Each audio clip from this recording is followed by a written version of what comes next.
আসসালামু আলাইকুম রহমতুল্লাহি ওবরকাতুহু।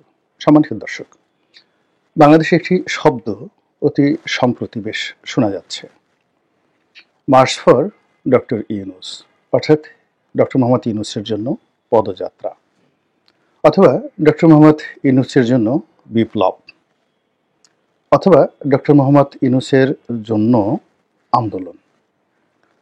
অতীতে আমরা মার্চ ফর ডেমোক্রেসি বা March for many many things অনেক বিষয়ে নিয়ে আমরা শুনেছি। কোনো মানুষের চলে যাওয়া, তারপরে কোনো মানুষের বিদায়, কোনো মানুষের পতনের জন্য, কোনো দাবি আদায়ের জন্য সাধারণত মার্চ শব্দটি ব্যবহার করা হয়। কিন্তু এই প্রথম, বাংলাদেশের ইতিহাসে প্রথম কোনো একজন মানুষকে ক্ষমতায় রাখার জন্য, তাও রাষ্ট্রীয় পর্যায়ে, মার্চ ফর ইউনূস শুরু হচ্ছে। ইতিমধ্যে ছাত্রদের যে সংগঠন, অবশ্যই সেটি সমন্বয়কদের সংগঠন, তারা বাংলাদেশের বিভিন্ন জায়গাতে ক্ষুদ্র পরিসরে মার্চ ফর ইউনূস করেছেন। ইটস এ টেস্ট কেস, এবং এটা আরও বৃহত্তর পরিসরে শুরু হবে, এবং এটির যে ব্যাপকতা, এই ব্যাপকতা আগামীতে পুরো রাজনীতির গতি এবং প্রকৃতি পাল্টে দিবে। এবং মার্চ ফর ইউনূসের এই ব্যাপকতায় সমস্ত বাংলাদেশ, সমগ্র বাংলাদেশ কেঁপে উঠবে, এবং পার্শ্ববর্তী রাষ্ট্র ভারত, তারা হতচকিত হয়ে পড়বে। এও কি সম্ভব? এবং বিশ্ব কিন্তু অবাক বিস্ময়ে তাকাবে।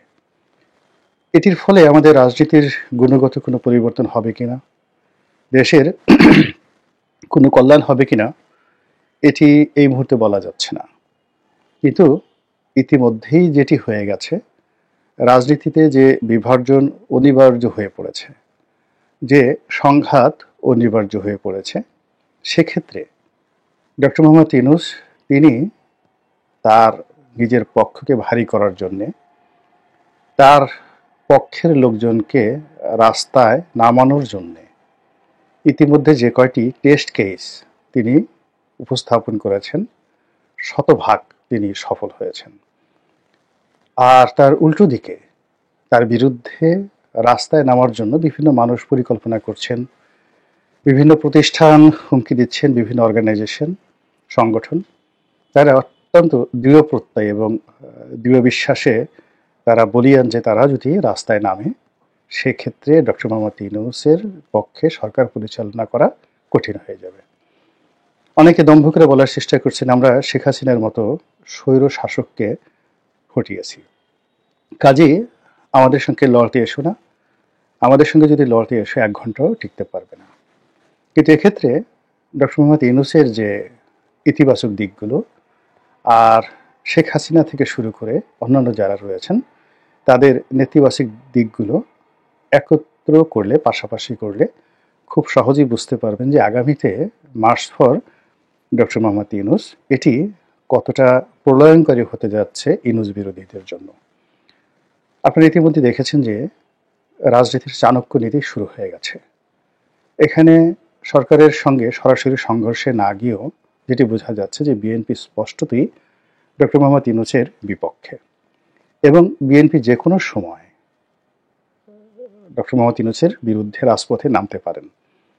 এটিকে সম্ভাব্য একটি আক্রমণ মনে করে বা এটিকে সম্ভাব্য একটি আন্দোলন হিসেবে আখ্যা দিয়ে সরকারের পক্ষ থেকে যে সকল প্রস্তুতি নেওয়া হয়েছে দেশে এবং দেশের বাইরে, তার প্রেক্ষিতে আপনারা ইতিমধ্যে দেখেছেন যে জামাতের আমির জনাব ডক্টর শফিকুর রহমান, তিনি ইতিমধ্যেই লন্ডনে বেগম জিয়ার সঙ্গে দেখা করেছেন, এবং সেই বৈঠকের পর যেটি হয়েছে, চারিদিকে গুজব ছড়িয়ে পড়েছে, নানা রকম গুজব, এবং তার প্রেক্ষিতে জনাব শফিক অত্যন্ত সাদামাটা, নির্লিপ্ত এবং একটা ভালো মানুষই যাকে বলা হয় ধরনের বিবৃতি তিনি দান করেছেন। তিনি যেটি বলার চেষ্টা করেছেন যে আমাদের দীর্ঘদিনের রাজনৈতিক সৌহার্দ্যতা রয়েছে, সম্পর্ক রয়েছেন, আর বেগম জিয়া সর্বজন শ্রদ্ধা, বয়োবৃদ্ধ এবং প্রবীণা। তো কাজেই তার এই অসুস্থতার সময়, তিনি সত্যিকার অর্থে অসুস্থ, তার সঙ্গে সৌজন্য সাক্ষাৎ করাটা এটি আমার রীতির মধ্যে পড়ে, ধর্তব্যের মধ্যে পড়ে, আমি সেই কাজটি করেছি।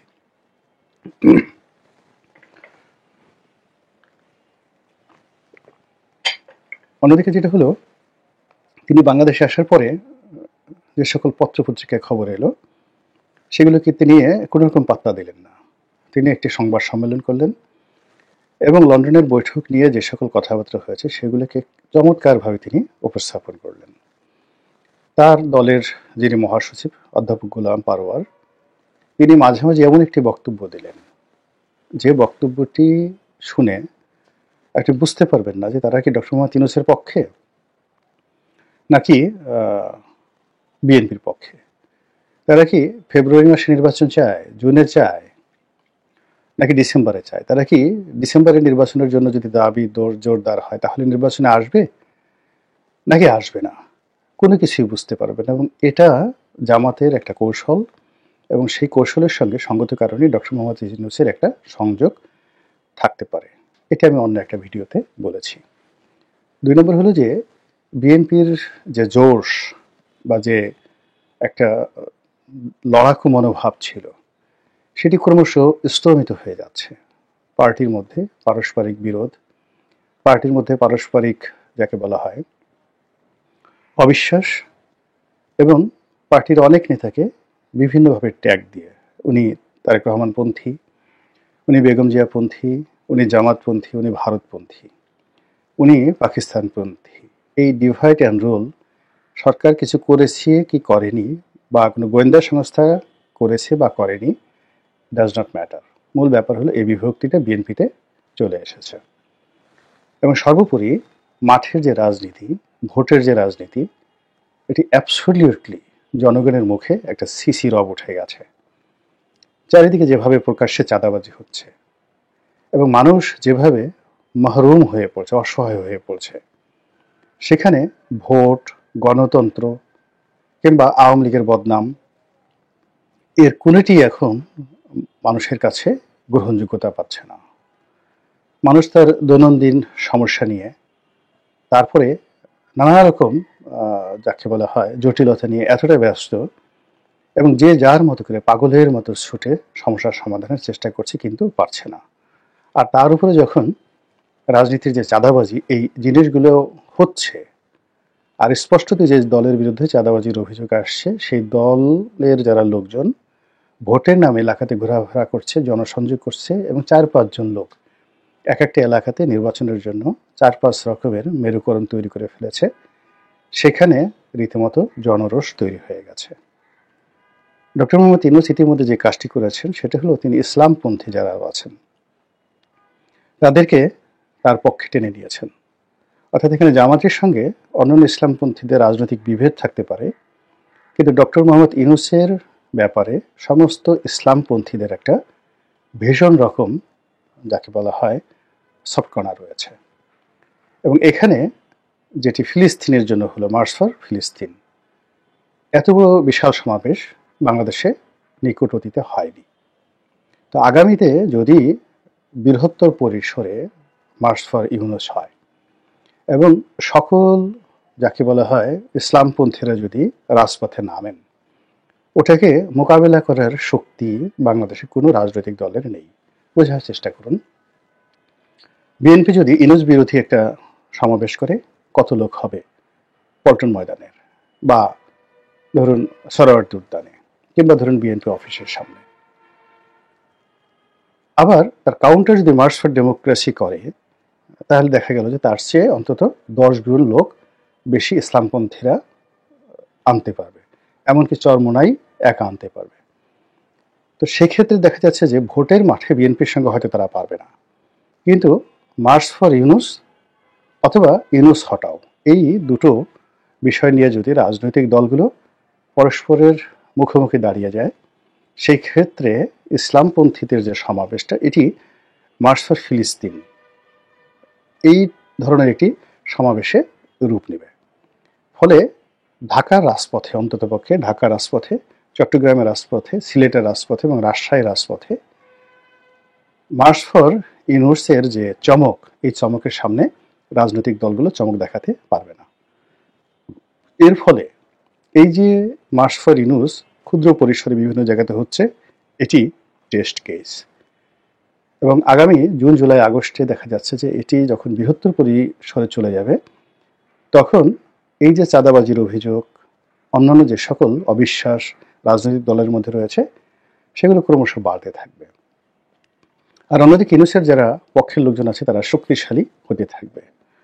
আর এর মধ্যে দেশীয় এবং আন্তর্জাতিক যদি কোনো ঘটনা ঘটে, দুর্ঘটনা ঘটে, যা কিছুই ঘটুক না কেন, সেগুলো আসলে ইউনূসের পক্ষে চলে যাবে। ডক্টর মোহাম্মদ ইউনূসের শুধু একটাই সমস্যা, আইন শৃঙ্খলা রক্ষার এই সমস্যাটি রয়েছে বাংলাদেশে। এটি যদি তিনি মোটামুটি সামাল দিতে পারেন, তাহলে আগামীতে যে নির্বাচন করা, নির্বাচনের সময় দেওয়া, এটা একান্তই তার দয়া মায়ের উপর নির্ভর করবে। এটাই হলো রূঢ় বাস্তবতা। বিভিন্ন মানুষ নানা রকম ট্যাগ দেওয়ার চেষ্টা করছেন। কেউ বলার চেষ্টা করছেন যে ভারতের সঙ্গে ডক্টর মোহাম্মদ ইউনূসের একটা সমঝোতা হয়ে গেছে। অনেকে বলার চেষ্টা করছেন যে আমেরিকার একটা বিরাট টিম বাংলাদেশে আছেন, তারা তাদের মিশন সাকসেস না করে ডক্টর মোহাম্মদ ইউনূসকে যেতে দেবেন না, এবং তারা তাদের সেই মিশন ইতিমধ্যে শুরু করে দিয়েছেন। কেউ বলছেন সেটা সেন্ট মার্টিন নিয়ে, কেউ বলছেন রোহিঙ্গাদের নিয়ে, কেউ বলছেন আরাকান রাজ্য নিয়ে, হোয়াট এভার মেবি। পর্দার আড়ালে অনেক কিছু হচ্ছে। আমরা যারা সাধারণ জনগণ, আমরা শুধু শান্তিতে থাকতে চাই, সুখে থাকতে চাই, দেশটি স্থিতিশীল থাকুক এবং আমাদের জননিরাপত্তা যেন বিঘ্নিত না হয়। মহান আল্লাহ আমাদের সবাইকে হেদায়েত দান করুন এবং হেফাজত করুন। আসসালামু আলাইকুম ওয়া রাহমাতুল্লাহি ওয়া বারাকাতুহু।